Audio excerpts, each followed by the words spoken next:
Hi guys, आज हम एक फैक्ट से स्टार्ट करते हैं वीडियो। देखो, ये जो लेटेस्ट स्नैपड्रैगन का प्रोसेसर आया है ना, जो कि फ्लैगशिप है स्नैपड्रैगन 8 एलीट, ऐसा बताया जा रहा है कि ना ये बहुत एक्सपेंसिव प्रोसेसर में से एक है।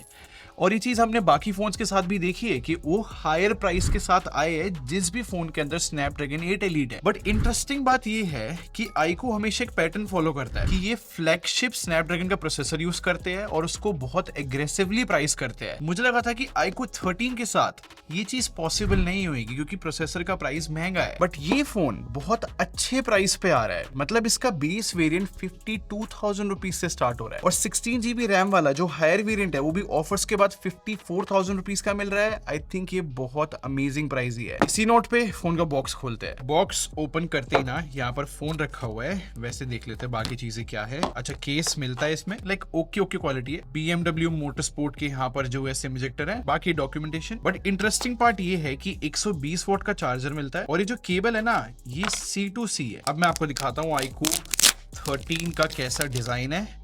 ये देखो, इस बार जो है मैट फिनिश कर दी है, बहुत ही फ्रॉस्टेड लुक है, बहुत सही लग रहा है। बाकी डिजाइन लैंग्वेज में ना आई थिंक रिफाइनमेंट करने की कोशिश करी है। अब फोन को मैं टेस्ट कर चुका हूं। अब क्योंकि इसका प्राइस अंडर 55,000 रखा था तो मेरे माइंड में बस एक ही क्वेश्चन था कि एग्रेसिव प्राइसिंग की वजह से कहीं इस फोन में डाउनग्रेड्स तो नहीं है, और अगर है तो वो कहां पर देखने को मिलते हैं।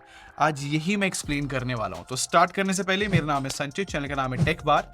मैं आप लोग का टेक एक्सपीरियंस बेटर करना चाहता हूं तो सब्सक्राइब बटन पे क्लिक कर लो, साथ में बेल आइकन जरूर प्रेस कर लेना। बेसिक चीजों से स्टार्ट करते हैं। जैसे कि डिजाइन की बात करूं ना, एक चीज तो मुझे क्लियर हो गई है कि जितने भी महंगे फोन्स होते हैं ना, इन सब में ना ब्रांड कोशिश करता है कि डिजाइन में ना कोई मैसिव चेंज ना लिया है। मतलब ऐसा ना हो कि हर साल एकदम नया डिजाइन है। एक ही डिजाइन लैंग्वेज को ब्रांड जो है रिफाइन करते रहते हैं हर साल, जिससे फोन की आइडेंटिटी बनी रहे। तो जैसे कि iQOO 12 से अगर मैं कंपेयर करूं तो इस फोन में रिफाइनमेंट्स है। जैसे कि मैंने बताया था कि यहाँ पर मैट फिनिश कर दी है बैक पैनल की, बट जो फ्रेम है ना वो अभी भी ग्लॉसी है। बट पर्सनली सबसे अच्छी एडिशन मेरे को यार कैमरा मॉड्यूल के अंदर ये नोटिफिकेशन लाइट की लगी है। आई मीन ये लाइट एक्चुअली में हेल्पफुल रहेगी नोटिफिकेशंस के लिए। और वैसे बता दूं, इस लाइट का कलर हम चेंज कर सकते हैं जिससे एक डिफरेंट इफेक्ट आ जाए। और मेरे हिसाब से ना जो इन हैंड फीलिंग है iQOO 13 की, वो थोड़ी सी बेटर हुई है।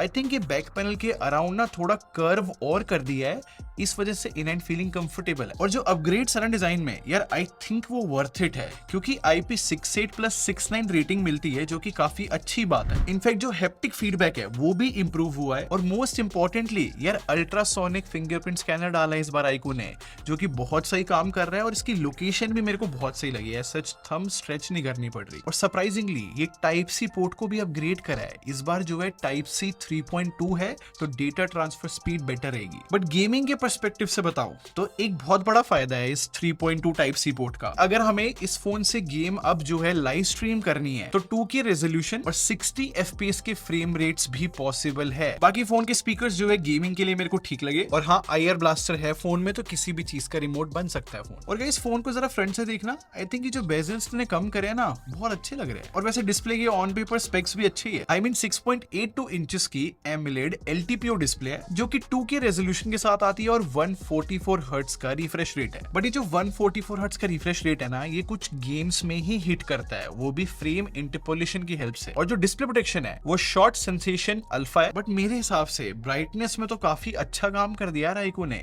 क्योंकि जो पीक ब्राइटनेस है वो 4500 निट्स की है। और जो हाई ब्राइटनेस मोड भी है ना, कि लाइक डायरेक्ट सनलाइट में अगर हम फोन यूज करते हैं, वो भी 1800 निट्स iQOO क्लेम कर रहा है। और इस चीज को कंफर्म करने के लिए मैंने फोन को डायरेक्ट सनलाइट में देखा है। आई थिंक ये रिफ्लेक्शंस ज्यादा शो नहीं हो रही, तो विजिबिलिटी इशू तो नहीं है। और सिमिलरली पीक ब्राइटनेस टेस्ट करने के लिए ना, मैंने iPhone 16 Plus और iQOO 13 को साइड बाय साइड रखा और Netflix पे कंटेंट चलाया R-Plant नाम का। आई थिंक यहाँ से कंफर्म होता है कि iQOO 13 सच में ओवरऑल ज्यादा ब्राइट भी है, और जो हाईलाइट्स है ना यार, वो काफी ज्यादा ब्राइट रहते हैं। तो आई थिंक 4500 निट्स काफी हेल्प कर रही है। बाकी इस फोन में 300 हर्ट्ज का टच सैम्पलिंग रेट भी है, जो कि गेमिंग में काफी हेल्प करता है, लाइक सेंसिटिविटी बढ़ा देता है। और वैसे मैंने 144 हर्ट्ज का रिफ्रेश रेट भी टेस्ट करा है। मतलब जेंशन इंपैक्ट में मैंने खेल के देखा, जो FPS मीटर है iQOO 13 के अंदर 145 FPS दिखा तो रहा था। और क्रॉस चेक करने के लिए मैंने एक और फोन लिया जिसपे 60 FPS पे गेम चल रहा था, और अब स्लो मोशन करके देखा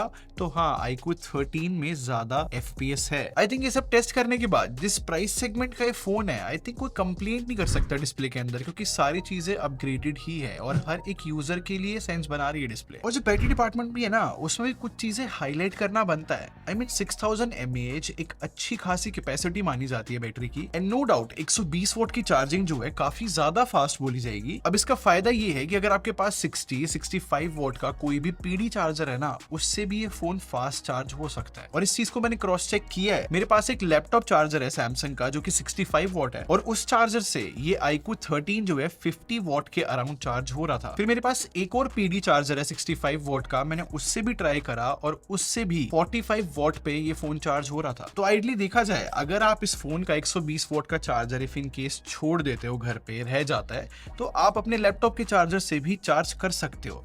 तो ये एक फ्लेक्सिबिलिटी रह जाती है। पर ऐसे डिफरेंट चार्जिंग के सपोर्ट ना लास्ट ईयर iQOO ने नहीं दिए थे, इस फोन में दिए, काफी अच्छी बात। और वैसे इस फोन के सॉफ्टवेयर एक्सपीरियंस की बात करूं तो एंड्रॉइड 15 है, FunTouch OS 15 के साथ आता है फोन, और अभी इस फोन में अक्टूबर का सिक्योरिटी पैच अपडेट है। एंड गेस व्हाट, iQOO ने जो है अपडेट पॉलिसी में इंप्रूवमेंट्स दिखाई है। अब 4+5 इयर्स के अपडेट प्रॉमिस कर रहा है iQOO इस iQOO 13 के साथ। और FunTouch OS 15 की बात करूं तो गाइस आई थिंक एनिमेशंस को काफी इंप्रूव किया है। बेसिकली मुझे ऐसा लग रहा है कि फोन को ज्यादा स्मूथ बनाया इस बार, और स्मूथनेस के साथ ना यहाँ पर कुछ AI फीचर्स भी मिलते हैं जो कि आई थिंक अच्छा काम कर रहे हैं। आई मीन एल्बम ऐप के अंदर जो फोटो एडिटिंग है उसके अंदर AI इरेजर मिलता है, एंड आई थिंक वो सही काम कर रहा है। और ये देखो, अगर कोई फोटो है और उसके अंदर टेक्स्ट है तो हम डायरेक्टली फोटो से ही टेक्स्ट को कॉपी कर सकते हैं। और फाइनली FunTouch OS में भी ऑप्शन आ गया है कि हम किसी भी फोटो में से सब्जेक्ट को सिलेक्ट करके स्टिकर बना सकते हैं। खैर iQOO ने एक AI फोटो एनहेंसमेंट का भी फीचर दिया है। इसमें बेसिकली फोटो में ना थोड़ी सी डिटेल बूस्ट हो जाती है। बट सरप्राइजिंग फैक्टर पता है क्या था?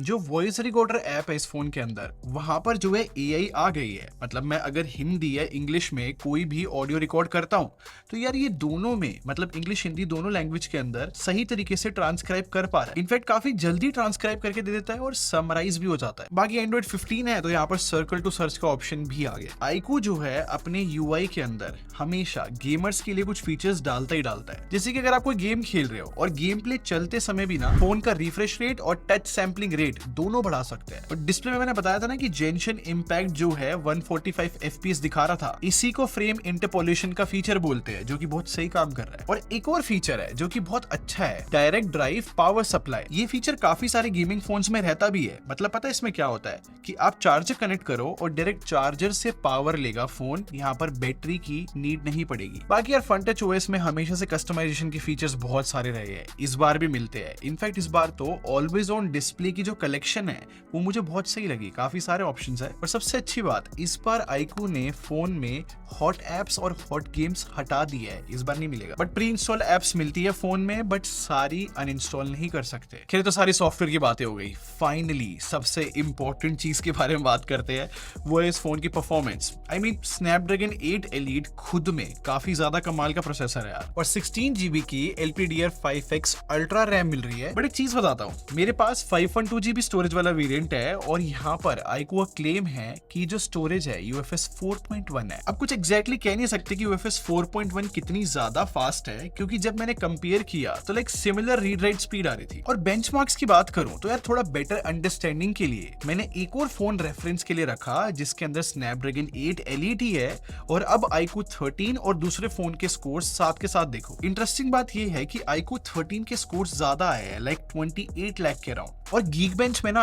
ऑलमोस्ट 10,000 का मल्टी कोर स्कोर आना यार काफी अच्छी बात है। और सिमिलर स्टोरी 3D मार्क के स्ट्रेस टेस्ट में भी दिख रही है यार, मतलब जो लूप स्कोर्स है वो बहुत सही आया है। और ऑब्वियसली इस फोन में VC कूलिंग सिस्टम मिलता है, बट एक फैक्ट बताऊं, जो iQOO कहना है कि iQOO 12 के मुकाबले 17% ज्यादा बड़ा VC कूलिंग सिस्टम इस फोन में यूज करा है, जो कि इस हिसाब से किसी भी iQOO फोन में सबसे बड़ा कूलिंग सिस्टम हो गया। और मेरे हिसाब से कूलिंग सिस्टम इस फोन को बहुत हेल्प कर रहा है, क्योंकि मैंने इस फोन में ना कोई लाइक छोटे मोटे गेम्स नहीं खेले, सीधा हाई एंड गेम्स खेले हैं, जैसे कि Genshin Impact, Wuthering Waves, Call of Duty Warzone, सब में इसने बहुत सही परफॉर्म किया। आई मीन जेंशन इंपैक्ट पे मैक्स सेटिंग पे आराम से 60 FPS मिल रहे थे, और मैंने 40-50 मिनट गेम प्ले किया है, कोई भी परफॉर्मेंस ड्रॉप नहीं आया, और जो टेम्परेचर भी है वो 41 डिग्रीज के आसपास था। आई थिंक ये इंप्रेसिव है। और सिमिलरली मैंने विदरिंग वेव्स भी जो है 50 मिनट के अराउंड खेला है, इस गेम में भी 60 FPS मिले, कोई परफॉर्मेंस ड्रॉप नहीं था, और जो टेम्परेचर है वो 42 डिग्रीज के आसपास ही रहा। और सबसे कूल बात पता है क्या है, आज से पहले मैं कॉल ऑफ ड्यूटी वॉरजोन का टेस्ट नहीं करता था भाई, क्योंकि फोन इतने केपेबल नहीं थे।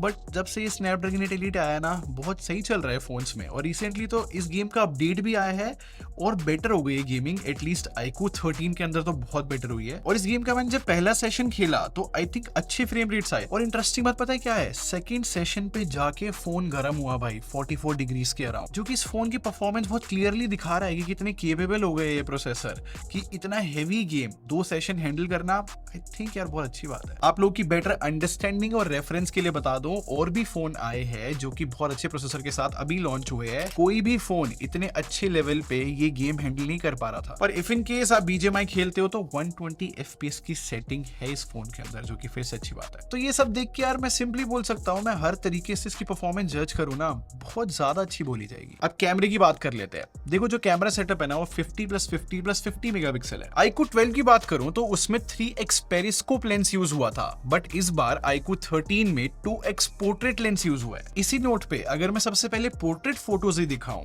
तो अगर मैं 2x पे फोटोज खींचता हूं ना तो नो डाउट दिखने में पोर्ट्रेट फोटोज तो बहुत सही आ रही है, क्योंकि अब खुद देखो मेरे हिसाब से ब्लर भी बहुत सही आ रहा है और जो कटआउट है वो भी अच्छा निकाल पा रहा है। बट हाँ जो स्किन टोन है ना वो थोड़ी वार्म साइड रहती है, बट जो ओवरऑल डिटेल है वो काफी सही है। और जो वार्म स्किन टोन वाली मैंने बात बताई है ना, इसका एक थोड़ी सी डाउन साइड ये है कि जब सनसेट के अराउंड में फोटोज कैप्चर कर रहा था ना, स्किन टोन थोड़ी मैस हो गई थी। बट पोर्ट्रेट मोड में ना एक चीज बहुत अच्छी है कि 4 अलग अलग फोकल लेंथ पे पोर्ट्रेट फोटोज खींच सकता है। ये देखो 24 mm है, 35 mm है, 50 mm भी है और 100 mm भी मिलता है। अब जो 24 और 35 mm है ना वो मेन कैमरे से कैप्चर होता है, एंड नो डाउट ये रिजल्ट्स बहुत अच्छे आ रहे हैं, मतलब फोटोज बहुत नेचुरल लग रही है। और जो 50 mm और 100 mm है ना वो पोर्ट्रेट लेंस से आते हैं। आई थिंक 50 mm पे तो ये बहुत सी फोटोज खींच लेता है, बट 100 mm पे थोड़ी बहुत डिटेल्स कम होती है। अब क्योंकि iQOO की पेरेंट कंपनी Vivo है तो यहाँ पर iQOO को फायदा ये रहता है कि जब मैं 2x पे फोटोज खींच रहा था तो यहाँ पर जो प्रोसेसिंग है वो आई थिंक एक्सीलेंट है, क्योंकि फर्स्ट लुक में ना फोटोज दिखने में बहुत अच्छी लगती है। और ये सेम बात मैं इसके मेन कैमरे के बारे में बोल सकता हूँ, क्योंकि यहाँ पर शार्पनेस बहुत अच्छी है और बिना जूम करे डिटेल्स दिखना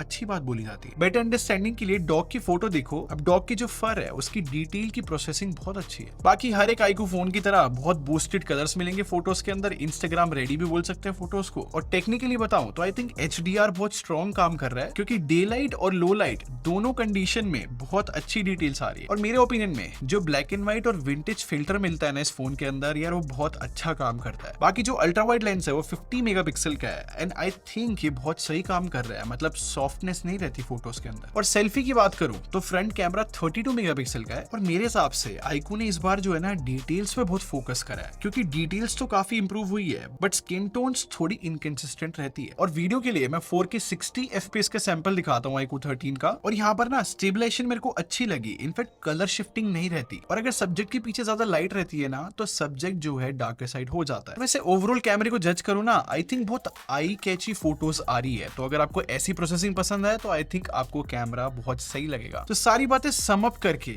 अगर मैं फोन के बारे में एक प्रॉपर वर्डिट दूं ना तो मैं एक सिंपल सी बात बोलूंगा, जो प्राइस सेगमेंट इस फोन ने मेंटेन किया है वो भी स्नैपड्रैगन 8 एलीट के साथ, यार ये बहुत बड़ी बात बनती है। एकदम सिंपल सी बात है, अगर आपको 52,000 रुपीज में काफी ज्यादा पावरफुल फोन चाहिए तो इस फोन को इग्नोर कर ही नहीं सकते। ये था मेरा ओपिनियन। आप क्या सोचते हो इस फोन के बारे में मुझे कमेंट सेक्शन में जरूर बताना। और अगर आपको ये वीडियो पसंद आई हो तो लाइक बटन पे क्लिक कर दो और सब्सक्राइब करके हमारी टेक बार आर्मी को ज्वाइन कर लो। हम लोग क्वालिटी बिलीव रखते हैं। अगर मिलते हैं, thanks for watching, bye bye guys.